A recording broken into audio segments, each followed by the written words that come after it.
Okay, so before we start, look at my hair. I love it, and then the rest is just straightened, but my friend did it. I love you, Diane.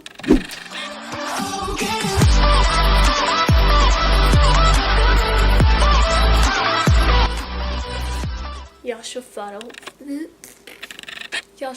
her. She amazing. She my baby angel. I asked you guys on my Instagram what video you guys would like to see because I am in the mood to film a new video. So I'm filming and you guys, majority, I think it was like 84%, voted for a murder mystery. So that's what I'm doing today. The Butcher of Plainfield. Quaintly,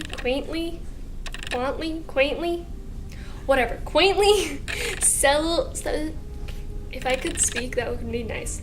Settled in the heart of Wisconsin, the small farm town of Plainfield has a population of just under 900 citizens. Founded in the late 1880s, Plainfield appears to be just under dot on the map. To be just another dot on the map. Except it harbors a dark secret. A story that elder town members only whisper about. One that they hope their grandchildren will never learn of. A tale of a man so twisted that it does not seem real.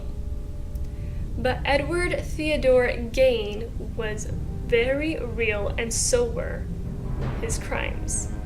To tell you why Ed Gein became known as the Butcher of Plainfield, it's essential to start at the beginning. Ed was born to Augusta and George Gein in 1906. By the time of his birth, Augusta had already begun to despise her husband. He was a nasty alcoholic who couldn't hold down a job.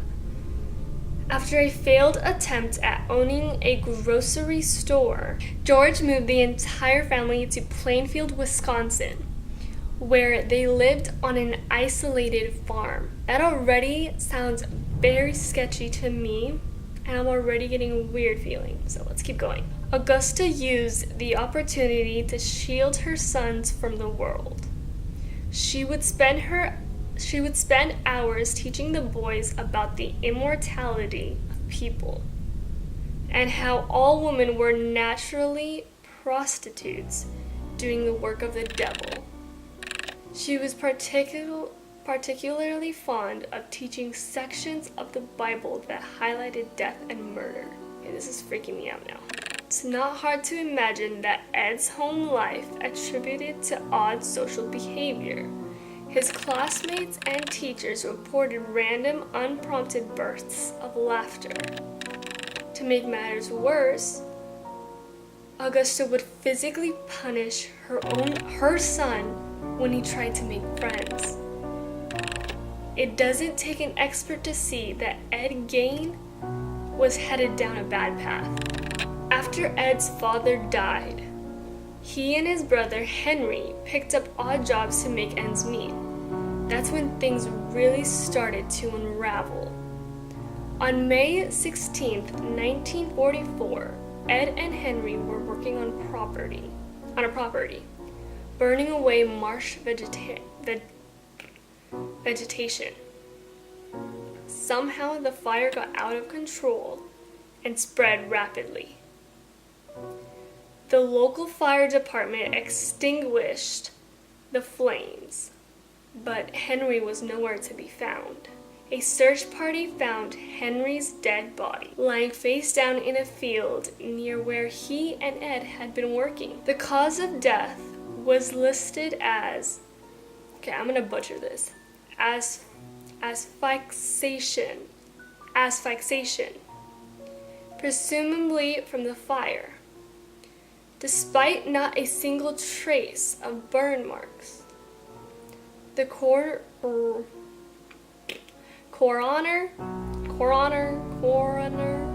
Coroner, that sounds better. That sounds better. Okay. The coroner reported a number of large bruises on Henry's head, but investigators determined no foul play, allowing Ed Gein to walk away a completely free man. Not long after Henry's death, Augusta suffered a paralyzing stroke. Ed spent the better of the next year nurturing and caring for her until December 29th, 1945, when she died, leaving Ed devastated and completely alone. The following years were filled with unstable work, but more prominently, crippling loneliness. Ed found solace. Why do they keep using big words? Solace in reading death cult magazines, particularly ones concentrating on cannibalism. Okay, wait, hold on. So Ed, his brother's dead, his father died, and his mother died, so he's completely alone now. And now they're talking about cannibalism and how he found magazines concentrating on cannibalism. What? Okay, keep going. On November 16th, 1957, a local Plainfield store owner disappeared. Bernice Warden was an avid hunter, leading some to believe she was gone on a hunting trip. But when her son entered the store later that day, he discovered an empty cash register and floors stained with blood. Police discovered that Bernice had written a receipt for only one customer on the day of her disappearance. The slip had been issued for a purchase made by Ed Gein. Okay, he was arrested that very day at the local grocery store. The sheriff's department dispatched officers to Ed's farm, where they discovered evidence so horrific that it still haunts Plainfield residences decades later.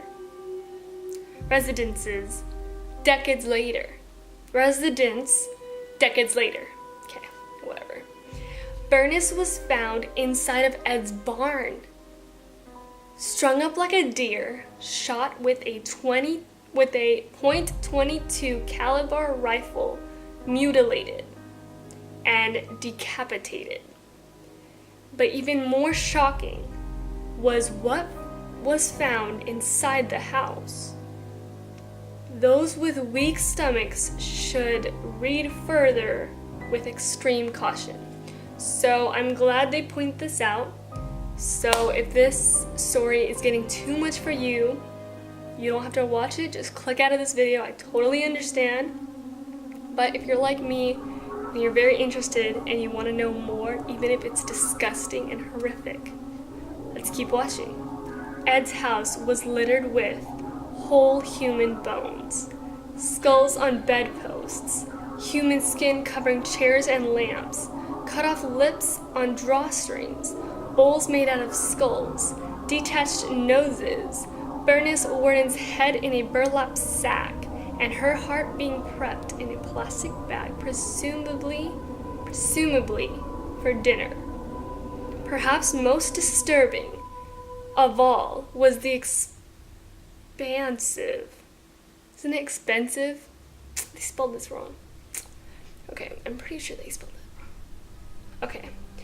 Was the expensive wardrobe Ed had created, consisting of various clothing items fashioned entirely from human skin.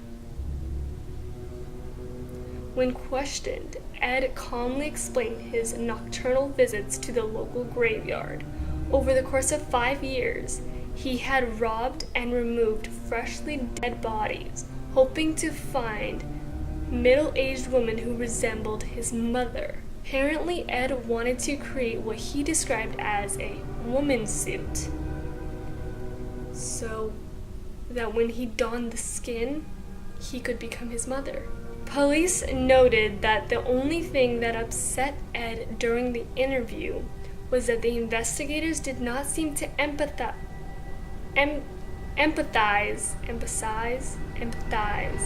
with his logic, with Ed's logic.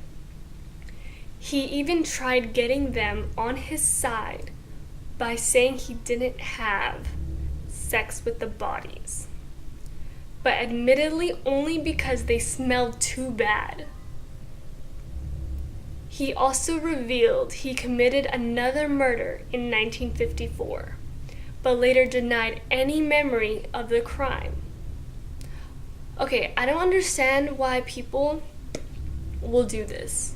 They don't stick with their story. I have so many more murder mysteries and like real life ones that I've been researching about, that people will legit admit things to the police and then later be like, oh, I take that back. Like, you can't take it back now. You already said. Or they'll go against what they said originally. And it's like, do you think we forgot? We have video proof of what you said. Like, come on now. Ed was deemed mentally unfit for trial.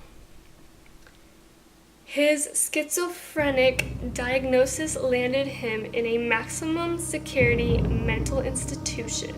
11 years later, experts deemed he was able to confer with counsel and participate in his defense. The trial was performed without a jury and lasted only 1 week. Ed Gein was found guilty of just one murder due to prohibitive costs in trying his other crimes. He was sentenced to spend the rest of his life in an institution for the criminally insane. Years later, amidst rumors that the farm would be turned into a tourist attraction, it burned to the ground thanks to a suspicious buyer. When asked about the destruction of his property, Ed merely responded, "Just as well," seemingly unbothered by the whole matter. Ed Gein died in 1984 at the age of 77. His legacy lives on in infamy and has served as inspiration for filmmakers and authors when concocting psychotic, murderous characters. A final word to the wise: if you ever choose to visit the quiet town of Plainfield, Wisconsin, it's best if you avoid mentioning the name Ed Gein. If you guys like this, give it a thumbs up and I'll do that again. If you guys don't like this, let me know and I will see you guys in my next video. Bye guys. Okay, I don't do that. Bye.